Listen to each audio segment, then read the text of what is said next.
आप देख रहे हैं न्यूज आज का इंडिया 24/7 सबसे आगे सबसे तेज। आज प्रजापति समाज जी जी उसके साथ कुछ और लोग भी हैं, अन्य समाज के लोग भी हैं जी जी जो यहाँ जनता में प्रदर्शन कर रहे हैं। जी जी तो आप जो अभी हाल ही में बिल पास हुआ, आरक्षण बिल पास हुआ जी, है, जी। महिला बिल पास हुआ है, उसके बारे में आपका क्या मानना है, क्या कहना है? मेरा ये कहना है कि कहाँ हुआ है, किसको दिया है, बोल के 50% बोल कर रहेगा कि महिला को ओबीसी महिला को जो होगा, कहाँ हुआ है। मोदी जी 36 इंच का चीना लेकर बोलते हैं कि मेरा 36 इंच का चीना है, और हम 2024 में दिखा देंगे कि महिलाओं का भी 26 इंच का सीना है। अभी क्या, अभी तो मोदी जी बैठे हो आराम से, हम 2024 में दिखा देंगे कि महिलाओं का भी सीना 36 इंच का है। सोच, और ये मैं सोच रहा हूँ प्रजापति समाज से है, कुम्हार है ठेठ, और गांव के रहने वाले जहाँ मट्टी को पीट के आकार बदल के मूर्ति बना सकते हैं, तो हम इसको कह रहे, इस पार्टी को भी पीट कर राजनीति से हटा देंगे। हम बर्तनों को पीट के मट्टी से हम आकार बदल देते हैं, तो हम इस राजनीति को भी बदल देंगे। अब 2024 में हम दिखा देंगे तो महिलाओं का वो क्या होता है, कहाँ गया हमारा। राधा जी ये बताइए, बिल में ऐसी क्या कमियां खामियां लगी आपको कि विरोध कर रहे हो, क्यों नहीं इनका समर्थन करते सरकार का? क्यों नहीं, हम वोट देते हैं, हम दुनिया की मजदूरी करके डोलते हैं। ये बताओ, हमें मजदूरी का भी हमारा वो नहीं मिल रहा हिस्सा, तो हम क्या करें। हम तो अब तो हम 200 महिलाएं हैं, आगे 2000 रहेंगी। सरकार ने तो बहुत ज्यादा उपाय कर रहे हैं। आज देखेंगे आप नोएडा एक्सपो में भी कितने लोग महिलाएं आई हुई हैं, जी जी। और इंडस्ट्रियल लग रही है, एमएसएमई कितना फायदा मिल रहा है। तो उद्योगपति बन रही है महिलाएं, तो छोटे छोटे कार्य करके आप आगे बढ़ रही हैं। तो आपका विरोध कैसे, आपका क्या विरोध जाती है, सही है ये? हाँ, हमारी जाति के लिए कुछ नहीं है। आज भी हमारी जाति की महिला ऐसी है जैसे पहले थी, आज भी ऐसे ही मजदूरी कर रही है। हमारी जाति को महिला को क्या रोजगार दिया, बता दो हमें कि क्या रोजगार दिया। उसके लिए बोले थे कि 50%, कहाँ गया वो 50% अभी तक? किसी को आया है, हमें बता दो किसको आया है। लेकिन 2024 में हम मोदी जी को दिखा देंगे कि जैसे आपका 36 इंच का सीना चौड़ा है ना, तो 2024 में हम दिखा देंगे ऐसा ही महिलाओं का 36 इंच का सीना हो जाएगा। अरे ये कुछ वो बताइए ना जिसमें बिल का विरोध हो रहा हो, जिसके लिए सरकार को आवाज आपकी जाए कि इसमें ये त्रुटियां, वो त्रुटियां तो गिनाइए। बिल के अंदर त्रुटि हमारी जो ओबीसी की महिला है उनका रोजगार दिया जाए, या बिल दिया गया या करा जाए। इसमें हमारी शिक्षा के आधार पे नहीं बढ़ावा चाहिए। नहीं, शिक्षा चाहिए, हमारे बच्चों को शिक्षा चाहिए। अब हम गरीब आदमी, हमारे बच्चे सरकारी स्कूल में पढ़ते हैं, अगर हमको पैसा हो तो हम प्राइवेट में पढ़ते हैं। हमें ये बता दो, प्राइवेट सरकारी स्कूल में कहाँ है कंप्यूटर? हमारे बच्चों भी तो कंप्यूटर से पढ़ना चाहते हैं। हम गरीब आदमी, तो हमारे बच्चे फावड़ा चला के मेहनत करेंगे। नहीं, उत्तर प्रदेश में तो कंप्यूटर लगे हुए हैं। कहाँ लगे हुए हैं? हमारे यहाँ इधर दिखा दो। कहने को हम ग्रेटर नोएडा के हैं, दिखाया जा रहा है ग्रेटर नोएडा, बहुत अच्छा वो बना दिया है ग्रेटर नोएडा। हमें दिखा दो एक भी स्कूल में कहाँ कंप्यूटर है। सबसे ज्यादा इंडस्ट्री, सबसे ज्यादा रेवेन्यू देने वाला ग्रेटर नोएडा है। नोएडा में एयरपोर्ट आपके में आ गया। ग्रेटर नोएडा में कहाँ है? विकासशील विकास करा होगा जहाँ करा होगा। हमारे धरनिया गाँव में दिखा दो, तुम सड़क देख लो हमारे यहाँ जाके गाँव में, किसी के शौचालय नहीं, कुछ नहीं, मुँह देख के शौचालय बने। बताओ, कंप्लेंट कर रहे, कुछ भी ना हो रहा, क्या हो रहा है? हम गरीब महिला क्या करेंगे, अपने बच्चों को कैसे पालेंगे? ये बता दो, कहाँ हमारे बच्चे, जब हमने फावड़ा चला के काम करेंगे, हमारे बच्चे भी फावड़ा चला के काम करेंगे? इतना बताओ हमें। ये आपका क्या कहना है इस मामले में?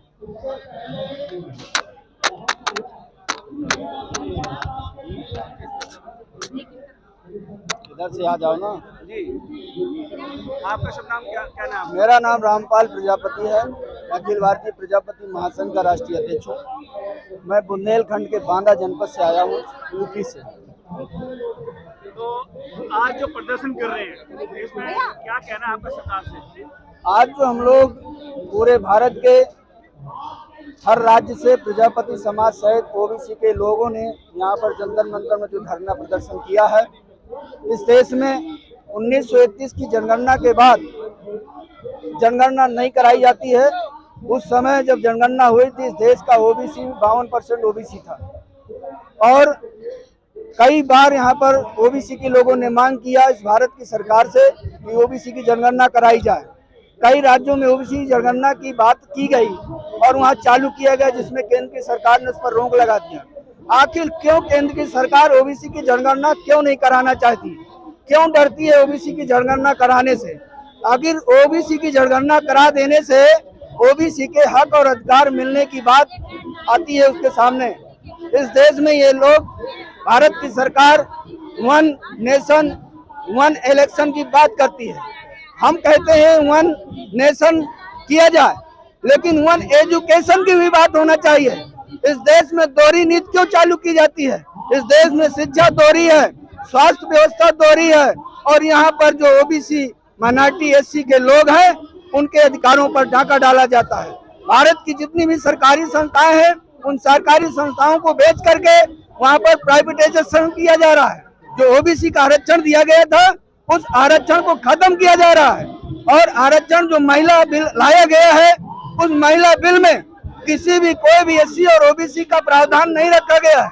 हमारी मांग है कि इस महिला बिल में इस देश की 50% आबादी को, जो 52% ओबीसी है, उसको आरक्षण दिया जाना चाहिए। और जो संविधान 1950 के अनुसूची में ओबीसी के 17 अति पिछड़ी जातियों को अनुसूचित जाति की व्यवस्था में रखा गया है, उस व्यवस्था में उनको अवसर देने का काम क्यों नहीं कर रही सरकारें? इनके साथ भेदभाव क्यों कर रही है? इस देश में कहते हैं हिंदू राष्ट्र बनाएंगे, हम चाहते हैं हिंदू राष्ट्र बना दो, लेकिन इस देश की 6742 जातियों को टुकड़े टुकड़े में बांट के उनको अधिकार विहीन क्यों किया जा रहा है? उनको क्यों ऐसा किया जा रहा है?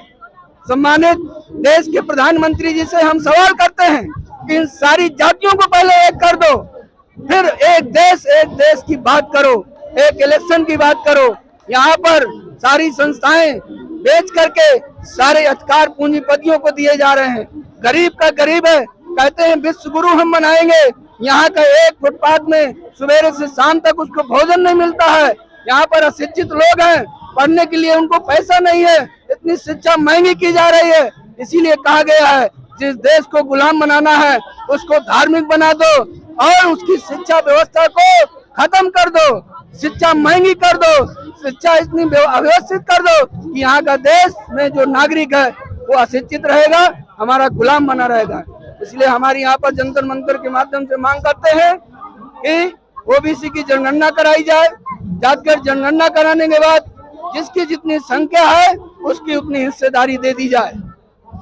आपको नहीं लगता जो अभी इतना एक आरक्षण बिल पास हो चुका है, जो बाकी बच्चे कार्य हैं वो एक साथ नहीं होता, धीरे धीरे 29 के अंदर भी हो सकते हैं? जब ये 29 का तो जुमला है ना, आप आज घोषणा कर रहे हो 2024 के लोकसभा चुनाव के, जिस समय आपने देश के नौजवानों को ठगा था कि हम 2 करोड़ रोजगार देंगे, यहाँ पर 15-15 लाख रुपया हर गरीब के खाते में देंगे, भ्रष्टाचार खत्म करेंगे। वो जुमला आज कहते हैं, अमित शाह जी बंचों से कहते हैं वो तो चुनावी जुमला था। आज हम इसको कैसे मान लें कि आप महिला बिल ला करके चुनावी जुमला नहीं कर रहे हैं? प्रधानमंत्री के पद पे उनकी तो विश्वास करना पड़ेगा आपको। प्रधानमंत्री तो खुद बोले थे ना कि हम 15-15 लाख रुपया देंगे, आज तक दिया किसी को? कर्जा भी तो उतर रहा है देश का, कितना कर्जा तो 4 गुना बढ़ गया, 4 गुना बढ़ गया। यहाँ पूंजीपतियों का कर्जा माफ कर दिया गया। किसान मर रहा है, आत्मदाह कर रहा है, किसान आत्महत्याएं कर रहा है।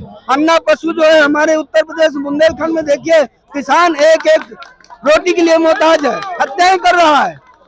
कैसे जो है ये लोग विकास करेंगे? कहते थे किसानों की याद दुगना करेंगे। कैसे निकलवा? यदि आप सत्ता में होते और आप नेतृत्व कर रहे होते देश का, तो आप क्या समाधान निकालते? हम समाधान करते, एक शिक्षा समान कर देते।